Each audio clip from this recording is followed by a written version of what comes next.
د یو وخت خبره ده په یو وړوکي کلي کې یو تاجر اوسېدو او هغه په مارکیټ کې مختلف شیزونه خرڅول چې د هغې په ذریعه به هغه پیسې ګټلې خو هغې تاجر سره یو خر هم وي چې هغه به خپل سامان په بوجو کې واچو او دغه خر په ملا به یې کېښودو او مارکیټ ته به یې یوړل او هلته به یې خرڅو خو هغه تاجر به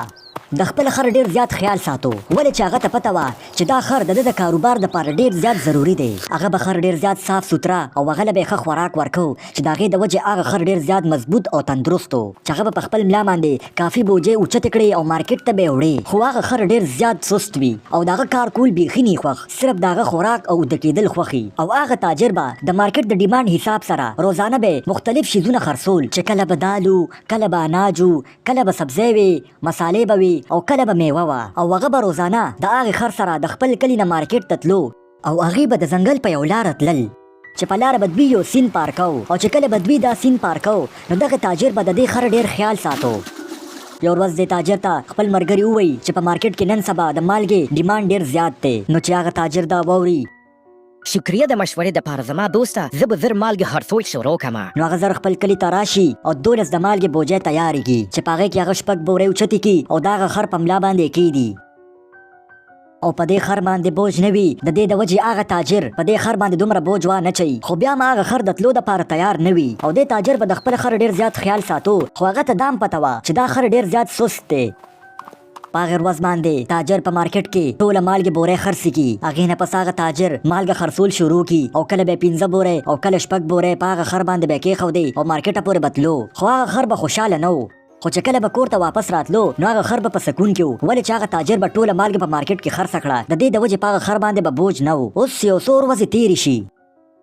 یو ورځ هغه تاجر په هغه خر باندې 6 بورې کېدي او د مارکیټ طرف ته را روان شي خو چې څنګه دوی هغه سیند ته راورسي نو تاجر وګوري چې دغه سیند اوبه نن لږې تیزې دي خو چې څنګه دوی د سیند منځ ته راورسي دی کې هغه خر وښویږي او اوبو کې راپروزي خو هغه تاجر هغه خر په څه چل باندې دغه سیند نه راوباسي خو هغه خر ډېر زیات یریدلی وي خو هغه لږ خوشحاله هم شي ولې چې په هغه خر باندې بوج نه وي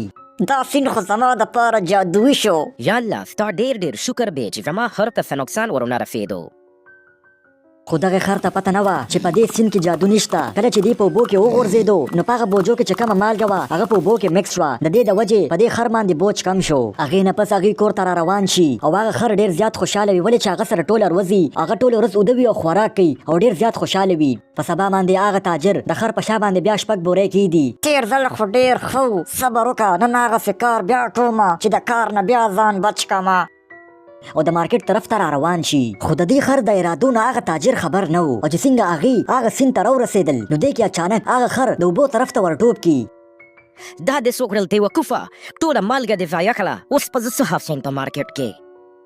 خو اوس هغه تاجر سم نشي کولی ولې چې هغه مالګه په اوبو کې مکس شوه او اوس دغه خر په ملا باندې هېڅ بوج هم نه وي چې دې سره هغه خر هم ډېر زیات خوشحاله وي اوس خو دې خر ته لګېدو چې دته یو ښه طریقه میلو شوه د کار نه د بچ کېدو دپاره خو دغه تاجر په دماغو کې یا خدایه دا دومره سوس ځناور زه د ده څومره خیال ساتم او د هغې صلت د ما نه دا راکړه خو صبر وکړه ګفره به زه سبا ګورم په سبا باندې هغه تاجر د خر په ملا باندې 8 بورې کېدي او چوپ چاپ د مارکیټ طرف ته روان شي خو چې دوی څنګه هغې سیند ته راورسي زه به زړه طریقه بیا وکړم چې دا بوج را باندې کم شي نو دی کې هغه خر سیند ته ورټوپ کړي دغه تاجر هم د دې خر مدد ونه کړي چې هغه خر کوشش کو د پاسېدو خو هغه تاجر یو ډېر ذهینه انسان وي هغه په هغې بوجو کې مالوچ اچولی وي چې څنګه دغه خر دې اوبو ته ورټوپ کړي چې دې سره هغه بوجۍ نور هم درنې شي او اوس خر پوه شي چې په اوبو کې هېڅ جادو نشته